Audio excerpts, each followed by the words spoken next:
ఇవాళ ఎట్లా మాట్లాడుతుండ్రు? ప్రాంతీయ విద్వేషాలు రెచ్చగొడుతుండ్రు అని మాట్లాడుతుండ్రు. ఆనాడు మా రాష్ట్రం మాకు కావాలంటే ఆ రోజు కూడా ఇదే సెంటిమెంటు, ప్రాంతీయ విద్వేషాలు రెచ్చగొడుతున్నారు, తెలుగు ప్రజల మధ్య చిచ్చు పెడుతున్నారు అన్నారు. మా తెలంగాణ మాకు కావాలంటే కొట్టిన డైలాగే ఇవాళ కూడా అవే డైలాగులు కొడుతుండ్రు. ఏమని? మేము ఏమడిగినాము? గోదావరి నదిలో మా వాటా ఏందో మాకు కావాలి. 1480 టీఎంసీల మీద వరద జలాలు మిగులు జలాలు అసలు ఉన్నాయా? ఉంటే తెలంగాణ లెక్కెంత, ఆంధ్రప్రదేశ్ లెక్కెంత, మాకు పక్కకు పెట్టుండ్రి అంటే ప్రాంతీయ విద్వేషాలు రెచ్చగొడుతుండ్రు అంటుండ్రు.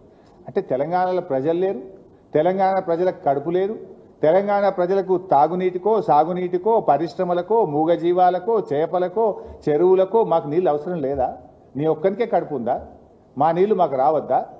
మా నీళ్లు మాకు కావాలి, మా హక్కు మాకు కావాలంటే ప్రాంతీయ విద్వేషాలు రెచ్చగొడతారా అని మాట్లాడుతున్నారు. ఇప్పుడు మేము అడిగింది ఏంది భయ్? మా బతుకు తెరువు, మా ప్రజల బతుకు తెరువు, మా భవిష్యత్తు అని మాట్లాడుతున్నాం. మా భవిష్యత్తు గురించి మా ప్రజల గురించి మాట్లాడకపోతే తప్పు, మాట్లాడితే తప్పు కాదు.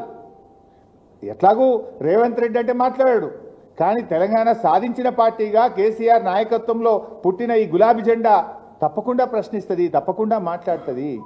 బతుకు తెరువు గురించి మాట్లాడితే కూడా ఇది ప్రాంతీయ విద్వేషాలు రెచ్చగొట్టడం అని మాట్లాడొచ్చునా? మరి నేను ఒక విషయం అడుగుతా, లోకేష్ గారు, మీ నాన్నగారు వెనకట బాబ్లీ మీద కొట్లాడిండు, మహారాష్ట్ర మీద.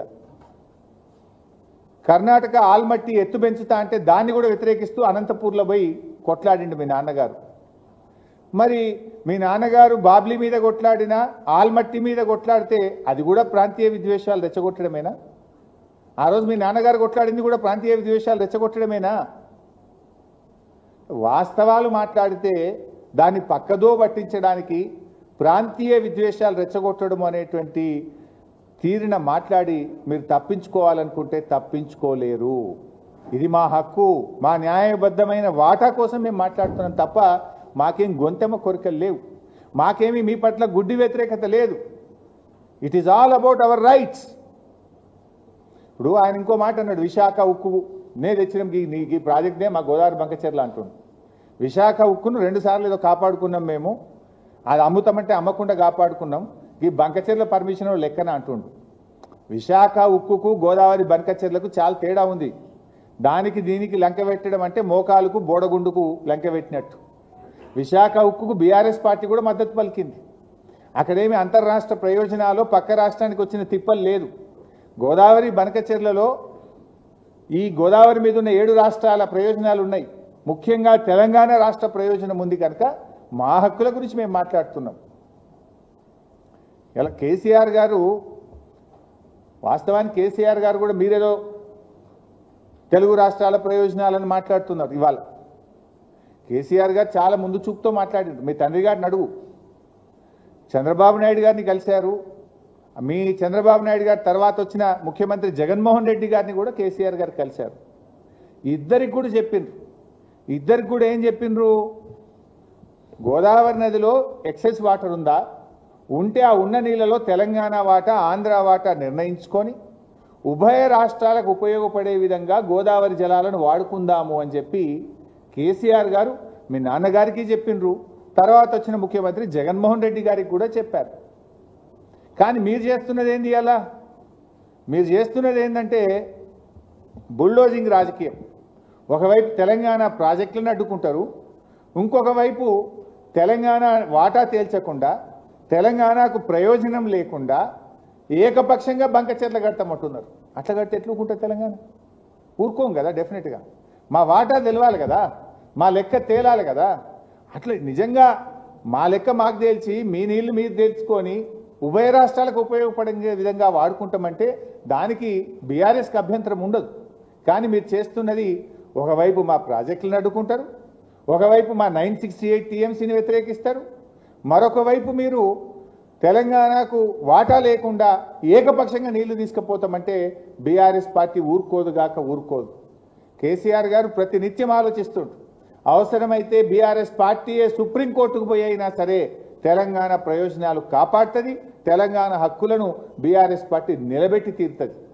ఇవాళ మీ చేతిలో అధికారం ఉందనో, రేవంత్ రెడ్డి మీ చేతులు ఉన్నాడనో, బీజేపీ ప్రభుత్వం మీ చేతులు ఉందనో, మేము కట్టి తీర్థం అనుమతులు ఎట్లా తెచ్చుకోవాలనో తెలుసు అంటే ఆపే పద్ధతి కూడా మాకు తెలుసు. తెలంగాణ తెచ్చుకోలేదా? మేము తెలంగాణ హక్కులు మేము కాపాడలేదా? నువ్వు బుల్డోజ్ చేస్తా అంటే ఎట్లా ఆపాలో కూడా మాకు తెలుసు. ఆపి తీర్థం. ఇకపోతే గోదావరి బనకచెర్లలో ఇంకో కుట్ర కూడా ఉన్నది. ఇలా గోదావరి నీళ్ళే కాదు, కృష్ణా నీళ్ళని కూడా తీసుకుపోయి కుట్ర చేశారు. ఈ మాట స్వయంగా చంద్రబాబు నాయుడు గారే చెప్పిండ్రు. ఏంటిది? నాగార్జున సాగర్ కుడి కాలువ 0 నుంచి 80 కిలోమీటర్ వరకు కుడి కాలువ సైజును 2 అంతలు చేసి కృష్ణా నదిలో ఇప్పుడు నీళ్ళు వస్తున్నాయి కదా, ఆ నీళ్లను కూడా మళ్లించకపోయి బొల్లేపల్లి రిజర్వాయర్లో 150 టీఎంసీల రిజర్వాయర్ కడతాం. అందుతే కృష్ణా నీళ్లు, అందకపోతే గోదావరి నీళ్లు, 2 నదులను కబ్జా పెట్టమని కుట్ర చేసింది. ఈ విషయాన్ని చంద్రబాబు నాయుడు గారే చెప్పిండ్రు. గోదావరి బనకచెర్లలో భాగంగా కుడి కాలువను డబుల్ సైజ్ చేసి మేము కృష్ణా నది నీళ్ళని తీసుకుపోయి బొల్లేపల్లి రిజర్వాయర్ నింపుకుంటాం. కృష్ణా నీళ్ళు లేకపోతే గోదావరి నీళ్ళు ఆవట్టుకపోతాం. ఇప్పుడు కడతారు, రేపు రైపేరియన్ రైట్స్ మేము ఆల్రెడీ కట్టినాం, ఇన్వెస్ట్ చేసినాం అని రేపు ట్రిబ్యునల్ వచ్చినప్పుడు మా నీళ్లు మాకు కేటాయించుండ్రి అంటారు. సింపుల్ ముచ్చట ఒకటే అడుగుతున్నా, లోకేష్ గారు మీరు ఎట్లా అనుమతి దేవాలనో మీరు అంటున్నారు, సముద్రంలో నీళ్లు కలుస్తున్నాయి అంటున్నారు. నీళ్లు సముద్రంలో కలిసేదే నిజమైతే 4 కేంద్ర ప్రభుత్వ సంస్థలు మీ డిపిఆర్ని ఎందుకు తిప్పి పంపినాయి? CWC, GRMB, Polavaram project authority, environment department, 4 కేంద్ర ప్రభుత్వ సంస్థలు నీ డిపిఆర్ను ఎందుకు తిప్పి పంపినాయి? That means you are illogical. నీటి కేటాయింపులు లేకుండా, హక్కులు లేకుండా మీరు ప్రతిపాదించేది కనుకనే తిప్పి పంపినాయి. అందువల్ల ఎట్టి పరిస్థితుల్లో కూడా బీఆర్ఎస్ పార్టీ తెలంగాణ హక్కుల విషయంలో కాంప్రమైజ్ కాదు. అవసరమైతే ఎంత పోరాటమైనా చేస్తాం. మేము కట్టి తీరుతామంటే మేము అడ్డుకొని తీరుతాం. నువ్వు ఎట్లా తేవాలనో తెలుసు అంటే ఎట్లా ఆపాలనో మాకు తెలుసు అని కూడా మేము చెప్తున్నాం. మీరు తెలంగాణ రాష్ట్రాన్ని ఆపాలని ప్రయత్నం చేయలేదా? పెప్పర్ స్ప్రేల దాకా కొట్టిండ్రు. కానీ ఎట్లా తెలంగాణ తేవాలనో కేసీఆర్ గారు శక్తి యుక్తులను ప్రదర్శించిండు, తెలంగాణ తెచ్చిండు. నువ్వు ఇలా మా హక్కులను కాలరాసే విధంగా గోదావరిలో మా వాటా తేల్చకుండా నువ్వు ఇటు కృష్ణా నీళ్లను అటు గోదావరి నీళ్ళని తీసుకుపోయి తీరుతా అని నువ్వు మాట్లాడితే ఎట్లా ఆపి తీరుతామో మేము కూడా మాట్లాడతాం. ఇది గుడ్డి వ్యతిరేకత కాదు, ప్రజల మీద వ్యతిరేకత కాదు. ఇది మా హక్కులను కాపాడుకోవడం, మా ప్రజలను కాపాడుకోవడం, మా భవిష్యత్ తరాలకు నష్టం జరగకుండా మేము చేసే ప్రయత్నం తప్ప ఇంకోటి కాదు. Thank you very much.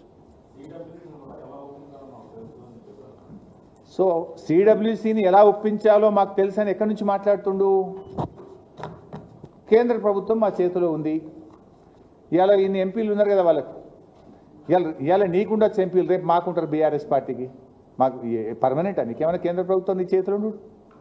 ఇవాళ ఏమైంది దురదృష్టం? తెలంగాణలో 8 మంది ఎంపీలు బీజేపీ, 8 మంది ఎంపీలు కాంగ్రెస్, 16 మంది ఎంపీలు వాళ్ళ చేతుల్ని అయిపోయే వరకు నా వీళ్ళు మాట్లాడతలేరు పార్లమెంట్లో, నా వాళ్ళు మాట్లాడతలేరు. ఇప్పుడు తెలంగాణ కాంగ్రెస్ ఎంపీలు మొత్తం కాంగ్రెస్ పార్టీ ఒక అడ్జర్న్మెంట్ మోషన్ ఇచ్చి పార్లమెంట్ స్తంభింపజేస్తే కడతారా? లేదు 8 మంది బీజేపీ ఎంపీలు మా తెలంగాణకు అన్యాయం జరుగుతుంది మేము రాజీనామా చేస్తామంటే దెబ్బకు దిగిరాదా ఢిల్లీ? ఇవాళ ఎందుకు చంద్రబాబు నాయుడు చేతుల్లో ఢిల్లీ ఉంది? ఎంపీలను చూసుకొనే కదా. మరి మన ఎంపీలు నిర్ణయించుకోవాలి. మిమ్మల్ని ఎంపీలు చేసింది తెలంగాణ హక్కులు కాలరాయడానికా, తెలంగాణ హక్కులు కాపాడడానికా? తెలంగాణ బీజేపీ ఎంపీలు ఆలోచించాలి. ఇలా ప్రజలు ఆలోచిస్తున్నారు. మనం 8 కాంగ్రెస్ని గెలిపిస్తేమి, 8 బీజేపీని గెలిస్తేమి, ఈ 16 మంది మౌనం వహించబట్టే చంద్రబాబు నాయుడు ఇవాళ ఈ ప్రాజెక్టు అన్యాయంగా కడుతుందనే విషయం ఇవాళ తెలంగాణ సమాజానికి అర్థమవుతూ ఉంది. సో సిడబ్ల్యూసీని ఒప్పిస్తానే ధైర్యం ఎక్కడిది మీకు? ఎంపీలు నీ చేతులున్నారు కనుక, ఢిల్లీ నీ చేతులు ఉంది కనుక, కేంద్ర ప్రభుత్వం నీ చెప్పు చేతుల్లో ఉంది కనుక నేను ఒప్పిస్తా అనుకుంటున్నావు. కానీ మాకు కూడా రాజ్యాంగం ఉన్నది, ఈ దేశానికి ఒక రాజ్యాంగం ఉన్నది, ఈ దేశంలో ఒక సుప్రీంకోర్టు ఉన్నది. హక్కులను కాపాడడానికి సర్వోన్నత న్యాయస్థానం మీద మాకు నమ్మకం ఉన్నది. అవసరమైతే సర్వోన్నత న్యాయస్థానానికి వెళ్తాం, మా రాష్ట్ర హక్కులను మేము కాపాడతాం.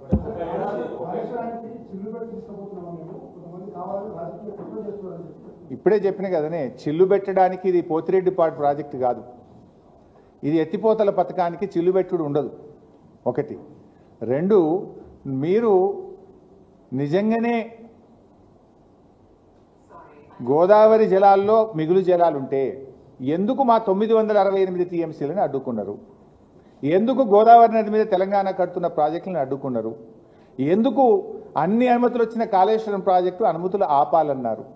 మీది సహజ న్యాయం అయితే, తెలుగు ప్రజల మీద మీ ప్రేమ నిజమే అయితే ఇవన్నీ ఎందుకు అడ్డుకున్నారో చెప్పండి. నంబర్ 1. నంబర్ 2, ఈ చిల్లు పెట్టుడా, పొక్కగొట్టుడా, ఎత్తుకపోవడా కాదు కదా. అసలు నీళ్ళు ఉన్నాయా లేవా?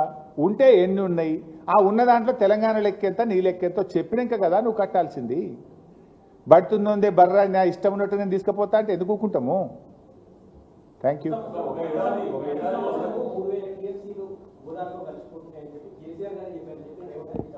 ఎస్, నేనే చెప్పిన కదా. కేసీఆర్ గారు చంద్రబాబు నాయుడుకు చెప్పిండు, జగన్మోహన్ రెడ్డికి చెప్పిండు. ఏం చెప్పిండు? ఉభయ రాష్ట్రాలకు ఉపయోగపడే విధంగా ఎన్ని మిగులు జలాలు ఉన్నాయో అలా తెలంగాణ లెక్కెంత, ఆంధ్ర లెక్కెంత తేల్చుకొని ఇద్దరం వాడుకుందాము అన్నాడు. కానీ నువ్వేం చేస్తున్నావు? ఇటు తెలంగాణ ప్రాజెక్టులను అడ్డుకుంటా అంటావు, వచ్చిన అనుమతులున్న కాళేశ్వరం అడ్డుకుంటా అంటావు, ఈ 968 టీఎంసీ నీ లెక్కను అడ్డుకుంటా అంటావు. నేను ఇరు రాష్ట్రాలకు ఉపయోగం లేకుండా వెనకకేలే నా సొంతం కట్టుకొని తీసుకుపోతా అంటే తెలంగాణ ఎందుకు ఊరుకుంటుంది? కేసీఆర్ గారు అన్నది సాగర్ నింపుదాం, శ్రీశైలం నింపుదాం, ఇద్దరం వాడుకుందామని ఆ రోజు ప్రతిపాదన పెట్టిండు. ఎవరి లెక్కేందో తేల్చుకుందాము అన్నాడు. వాళ్ళు ఒప్పుకోలేదు. మేము ఒక అడుగు ముందుకు పడలేదు.